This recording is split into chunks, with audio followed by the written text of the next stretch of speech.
নমস্কার বন্ধুরা, কেমন আছেন? হঠাৎ করেই মেয়ের আবদার ছিল একটু পাস্তা খাবে আলু দিয়ে ডিম দিয়ে।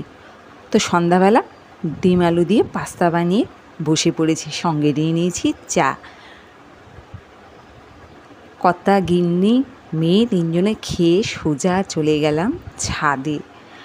আজ পূর্ণিমাতে চাঁদটা দেখতে গেছিলাম ছাদে, অসাধারণ লাগছে। তো ওখানে অনেকক্ষণ ধরে বসে একটু গল্প করলাম ফ্যামিলি মিলে সবাই। তো দেখুন কি সুন্দর চাঁদটা উঠেছে। তার মধ্যে আজকে ছোটো মেয়ের বার্থডে, তো হঠাৎ করেই বড় মেয়েরাও চলে এসেছে। বড় মেয়ে জামাই দুজনেই এসে হাজির। বোনের জন্মদিন বলে কথা, তাই সামান্য একটু তার তরফ থেকে গিফট, একটা চকলেট, তার সাথে একটি গেঞ্জি। কমেন্ট করে জানাবেন গেঞ্জিটি কেমন হয়েছে। তো দেখুন সব কিছু একদিকে, বোনের ভালোবাসাটা আর একদিকে। তো দেখুন কত সুন্দর হয়েছে গেঞ্জিটা।